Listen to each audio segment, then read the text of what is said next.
Indeks harga saham gabungan mulai kembali menguat mendekati level 5.000. Tapi bursa akan segera libur panjang sebentar lagi.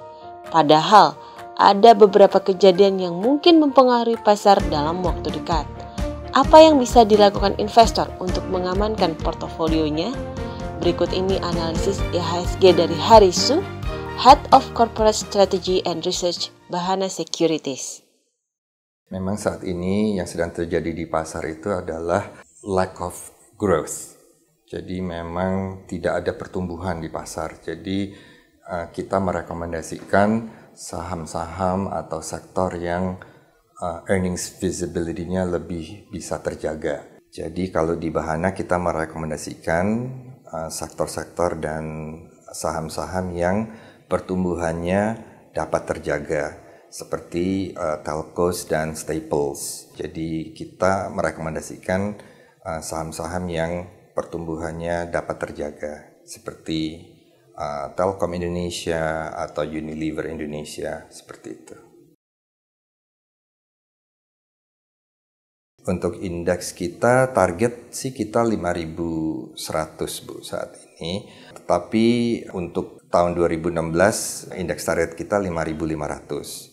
Jadi bisa saja nanti kalau memang pemerintah dapat melaksanakan proyek-proyek infra dengan baik, itu bisa saja nanti di paruh kedua ini atau di kuartal keempat, investor akan mulai memprice in setidak-tidaknya indeks target di paruh pertama tahun depan.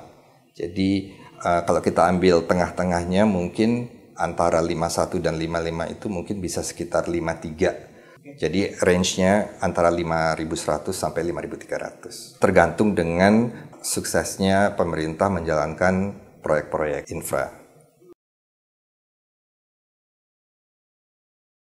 Investasinya mau long term atau mau lebih short term. Kalau kita sih sebenarnya rekomendasinya sekarang lebih ke arah defensif dulu, gitu, lebih ke telcos dan staples yang earnings visibility-nya lebih terlihat dan lebih terjaga saat ini. Karena sebentar lagi kan keluar kuartal kedua, kelihatannya masih akan lemah dan yang earnings-nya lebih terjaga itu pasti yang defensif. Kalau tidak mau terjadi negative surprise atau kejutan-kejutan, mungkin memang lebih baik memasuki sektor-sektor dan saham-saham yang defensif itu tadi. Sehingga memang kalau saham yang defensif biasanya pergerakannya tidak terlalu berlebihan.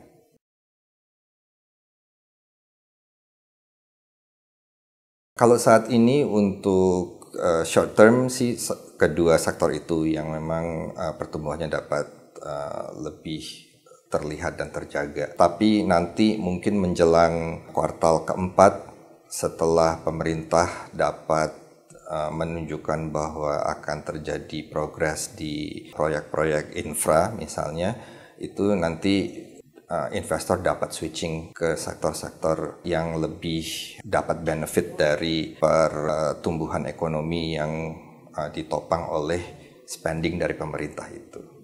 Seperti misalnya toll road atau properti dan juga semen. Sahamnya kalau dari semen topik kita masih semen Indonesia saat ini. Kalau dari toll road juga kelihatannya Jasa Marga juga cukup menarik karena sudah turun cukup banyak share price-nya belakangan ini. Kalau untuk construction topik kita masih di PT PP dan juga Waskita.